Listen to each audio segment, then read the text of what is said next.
Hi hello മിഷനി here. അവരുടെ മനസ്സറിയാം എന്നൊരു ടോപ്പിക്കിലാണ്. പിക്ക് കാർഡാണ്. നമ്മൾ 3 കാർഡ് വെച്ചിട്ടുണ്ട്. ആദ്യത്തെ കാർഡാണോ, രണ്ടാമത്തെ കാർഡാണോ, മൂന്നാമത്തെ കാർഡാണോ, അതോ അതിന് മുമ്പിലിരിക്കുന്ന വസ്തുക്കളാണോ, ഏതാണ് നിങ്ങൾ ഏറ്റവും കൂടുതൽ അട്രാക്ട് ചെയ്യുന്നത്? ആ ഒരു കാർഡ് തിരഞ്ഞെടുക്കുക. അപ്പോൾ നിങ്ങൾ മനസ്സിൽ വെക്കേണ്ടത്, നിങ്ങൾക്ക് വേണമെങ്കിൽ ഒരു വ്യക്തിയെ ചിന്തിക്കാം, അവരുടെ മനസ്സറിയാം അല്ലെങ്കിൽ അവരുടെ ഫീലിംഗ് അറിയാം എന്നൊരു ഇതിലാണ് നമ്മൾ എടുക്കുന്നത്. അപ്പോൾ ഇതിൽ നിന്ന് ഒരു കാർഡ് തിരഞ്ഞെടുക്കാം. നമുക്ക് ആദ്യത്തെ കാർഡിൽ ഫസ്റ്റ് വന്നിട്ടുള്ളത് ഏസ് ഓഫ് സോർട്സ് ആണ്. ഓക്കെ, ആ ഒരു കാർഡ് വ്യക്തമാക്കുന്നത് ഒരു വ്യക്തമായിട്ടുള്ളൊരു തീരുമാനം, ഒരു തുറന്നു പറച്ചിൽ. അവരുടെ മനസ്സ് എന്ന് പറഞ്ഞാൽ ആ ഒരു വ്യക്തി നിങ്ങളെക്കുറിച്ച് വളരെ സീരിയസ് ആയി ചിന്തിക്കുകയാണ് എന്ന് പറയാം. അവരുടെ മനസ്സിലെ ആശയക്കുഴപ്പങ്ങൾ നീങ്ങി ഒരു വ്യക്തത വന്നിട്ടുണ്ട്. നിങ്ങളോട് ഒരു പ്രധാനപ്പെട്ട കാര്യം അല്ലെങ്കിൽ ഒരു സത്യം തുറന്നു പറയാൻ അവർ ആഗ്രഹിക്കുന്നുണ്ടാകാം. അത് ചിലപ്പോൾ ഒരു പ്രപ്പോസലോ അല്ലെങ്കിൽ പഴയ പ്രശ്നത്തിനുള്ള ഒരു വിശദീകരണമോ ആകാം എന്നാണ് ആ കാർഡ് പറയുന്നത്. Ace of swords first card select ചെയ്തവർക്കാണ്. അതിൽ പോസിറ്റീവായിട്ടുള്ള കാര്യം എന്ന് പറഞ്ഞാൽ ഒളിച്ചു വെക്കാത്തൊരു സ്നേഹം. കാരണം അവർ നിങ്ങളോട് സത്യസന്ധരായിരിക്കാൻ വേണ്ടിയിട്ട് തീരുമാനിച്ചു കഴിഞ്ഞു എന്നാണ് പറയുന്നത്. നെഗറ്റീവ് എന്ന് പറഞ്ഞാൽ അവരിപ്പോൾ വികാരത്തിനേക്കാൾ കൂടുതൽ ബുദ്ധിക്ക് പ്രാധാന്യം നൽകുന്നു. അതുകൊണ്ട് തന്നെ സംസാരത്തിന് അല്പം കാർക്കശ്യം അനുഭവപ്പെട്ടേക്കാം എന്ന് പറയുന്നുണ്ട്.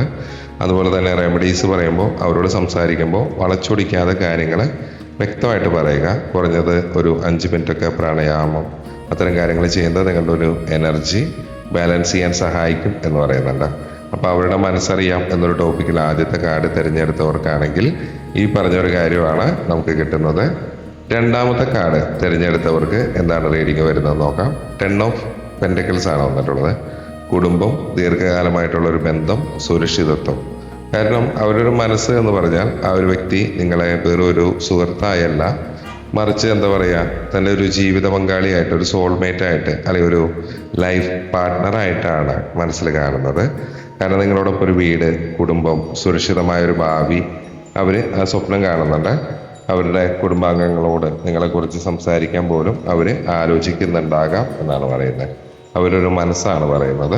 പോസിറ്റീവായിട്ടുള്ളൊരു കാര്യം എന്ന് പറഞ്ഞാൽ വളരെ ആഴത്തിലുള്ളതും സുരക്ഷിതമായിട്ടുള്ള ചിന്തകളാണ്. നിങ്ങളെ നഷ്ടപ്പെടുത്താൻ അവർ ആഗ്രഹിക്കുന്നില്ല എന്നാണ് പറയുന്നത്. നെഗറ്റീവ് എന്ന് പറയുമ്പോൾ ചിലപ്പോൾ സാമ്പത്തികമായിട്ടുള്ള കാര്യങ്ങളോ കുടുംബപരമായിട്ടുള്ള ഉത്തരവാദിത്തങ്ങളോ കാരണം അവർക്ക് ഇപ്പോൾ കൂടുതൽ സമയം നിങ്ങൾക്ക് നൽകാൻ കഴിയുന്നില്ല എന്നൊരു വിഷമം അവരുടെ ഉള്ളിലുണ്ട് എന്നാണ് പറയുന്നത്.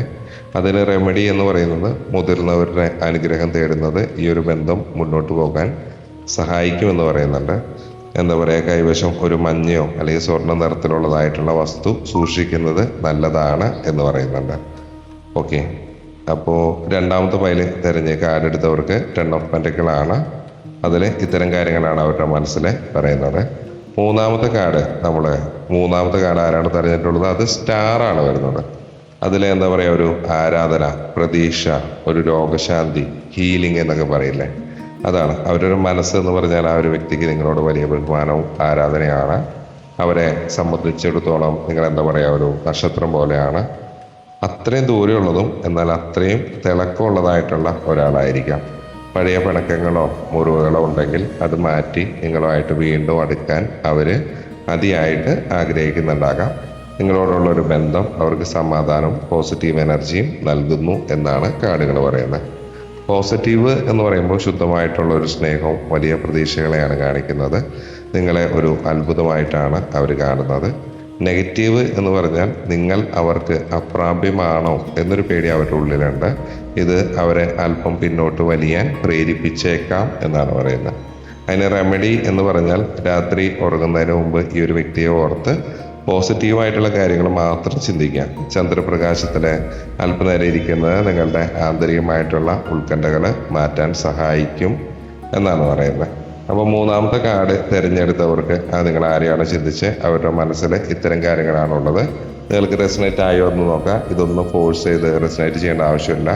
ജനറൽ റീഡിംഗ് ആണ്, ടൈംലെസ് റീഡിംഗ് ആണ്. ഇതിൽ പറയുന്ന ഒരു കാര്യങ്ങൾ ഫോഴ്സ് ചെയ്യേണ്ട ആവശ്യമില്ല. പിന്നെ നിങ്ങളുടെ വ്യക്തമായൊരു എനർജി കാര്യങ്ങൾ അറിയാൻ നിങ്ങളുടെ പേഴ്സണൽ റീഡിംഗ് ആണ് എടുക്കേണ്ടത്. നമ്മൾ ചെയ്യുന്നുണ്ട്, നമ്മൾ നെഗറ്റീവും പോസിറ്റീവും പറയും. സന്തോഷിപ്പിക്കലല്ല ഉദ്ദേശം. താല്പര്യമുള്ളവർ മാത്രം വന്നാൽ മതി. എൻ്റെ അടുത്ത് വന്ന് ചെയ്യണമെന്നല്ല. എവിടെ പോയി ചെയ്താൽ ആരുടെ വീഡിയോസാണ് നിങ്ങൾക്ക് റെസനേറ്റ് ആവുന്നത് അവിടെ പോയൊരു നെഗറ്റീവും പോസിറ്റീവും അറിഞ്ഞിട്ട് ഒരു ഗൈഡൻസ് എടുത്തിട്ട് മുന്നോട്ട് പോവാം. പിന്നെ ഡയറക്റ്റ് കണ്ട് അവിടെ സമയം കളയാതിരിക്കുന്നതാണ് പറയാനുള്ളത്. പിന്നെ ഇതുപോലെ തന്നെ ബ്രേസ്ലെറ്റുകൾ, കമ്പിൾ സ്റ്റോണുകൾ നമുക്ക് അവൈലബിൾ ആണ്. താല്പര്യമുള്ളവർ കോൺടാക്ട് ചെയ്യാം. അത് വണ്ണം കൂട്ടാൻ, വണ്ണം കുറയ്ക്കാൻ, പണം ആകർഷിക്കാൻ, പ്രണയം ആകർഷിക്കാൻ, അതേപോലെ തന്നെ കോൺഫിഡൻസിന് വേണ്ടിയിട്ട്, ബ്ലാക്ക് മാജിക് ഇല്ലാതാക്കാൻ, PCOD പ്രശ്നങ്ങൾ, അപ്പോൾ അങ്ങനെ പലതരം കാര്യങ്ങൾക്ക് വിദ്യാഭ്യാസം. അപ്പോൾ ഇതൊക്കെ താല്പര്യമുള്ളവർ ഉപയോഗിച്ചിട്ട് മാത്രമേ കാര്യമുള്ളൂ. താല്പര്യമുള്ളവർ മാത്രം കോൺടാക്ട് ചെയ്യാം. നമ്മളടുത്തൊരു വീഡിയോ ആയിട്ട് വീണ്ടും കാണുന്നവരെ ബൈ ഫ്രം നിഷാന.